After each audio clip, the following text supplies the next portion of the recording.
Hi ನಮಸ್ತೆ friends, welcome to Kolar kitchen. ಸಾಮಾನ್ಯವಾಗಿ ನಾವು ಬೆಳಗ್ಗಿನ ತಿಂಡಿಗೆ ದೋಸೆ ಇಡ್ಲಿ ಮಾಡ್ತಾನೆ ಇರ್ತೀವಿ. ಆ ದೋಸೆ ಇಡ್ಲಿ ಮಾಡಬೇಕಾದ್ರೆ ಕೆಲವೊಂದು ಸಾರಿ ಹಿಟ್ಟು ಉಳಿದು ಬಿಡುತ್ತೆ. ಆ ಉಳಿದಿರುವಂಥ ಹಿಟ್ಟಲ್ಲೇ ಮತ್ತೆ ದೋಸೆ ಇಡ್ಲಿ ಮಾಡಿಕೊಟ್ರೆ ಯಾರೂ ಇಷ್ಟಪಡೋದಿಲ್ಲ.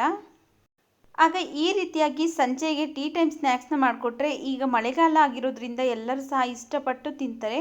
ಬನ್ನಿ ಇವಾಗ ಹೇಗೆ ಮಾಡೋದು ಅಂತ ನೋಡೋಣ. ನೋಡಿ, ಇಲ್ಲಿ ಉಳಿದಿರುವಂಥ ಇಡ್ಲಿ ಹಿಟ್ಟು ಒಂದು ಬೌಲಷ್ಟು ತೊಗೊಂಡಿದ್ದೀನಿ ನೋಡಿ.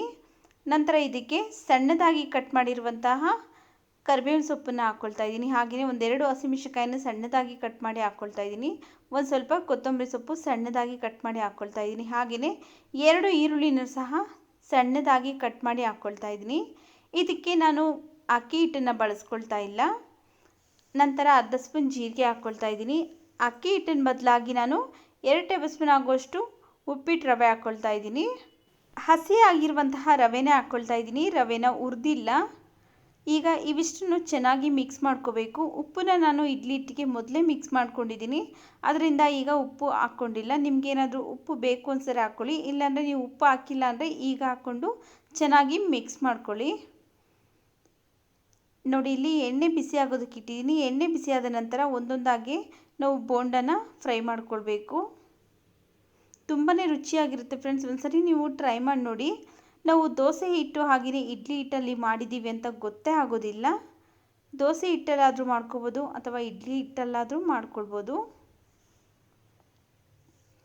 ನೋಡಿ, ಎಣ್ಣೆಗೆ ಹಾಕಿದ ತಕ್ಷಣ 1 ನಿಮಿಷಗಳ ಕಾಲ ಯಾವುದೇ ಬೋಂಡಾ ಬಜ್ಜಿ ಅಥವಾ ಯಾವುದನ್ನಾದ್ರೂ ತಿರುಗಿಸೋದಕ್ಕೆ ಕೊಡಬೇಡಿ. ತಿರುಗಿಸಿದ್ರೆ ಏನಾಗುತ್ತೆ ಅಂದರೆ ಕೋಟಿಂಗ್ ಎಲ್ಲ ಬಿಟ್ಕೊಳ್ಬಿಡುತ್ತೆ.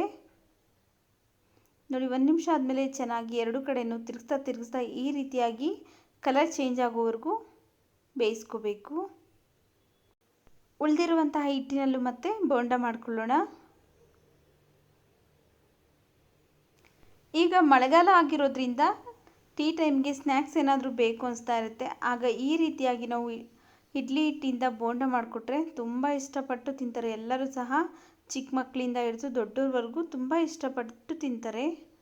ನೋಡಿ, ಈಗ 2ನೇ ಸಾರಿದೂ ಸಹ ಬೋಂಡಗಳು ರೆಡಿ ಆಗಿದ್ದಾವೆ. ನೋಡಿ, ಈಗ ಇಡ್ಲಿ ಹಿಟ್ಟಿನಿಂದ ಮಾಡಿರುವಂಥ ಬೋಂಡ ರೆಡಿ ಆಗಿದೆ. ಇದನ್ನು ಟೊಮೆಟೊ ಸಾಸ್ ಜೊತೆ ಅಥವಾ ಚಟ್ನಿ ಜೊತೆ ನೀವು ಸರ್ವ್ ಮಾಡ್ಬೋದು. ಈ ವಿಡಿಯೋ ಇಷ್ಟ ಆಗಿದ್ದರೆ ಪ್ಲೀಸ್ ಲೈಕ್ ಮಾಡಿ, ಹಾಗೆ ಶೇರ್ ಮಾಡಿ. ನಮ್ಮ ಚಾನಲ್ಗೆ ಸಬ್ಸ್ಕ್ರೈಬ್ ಮಾಡಿಕೊಂಡು ಸಪೋರ್ಟ್ ಮಾಡಿ.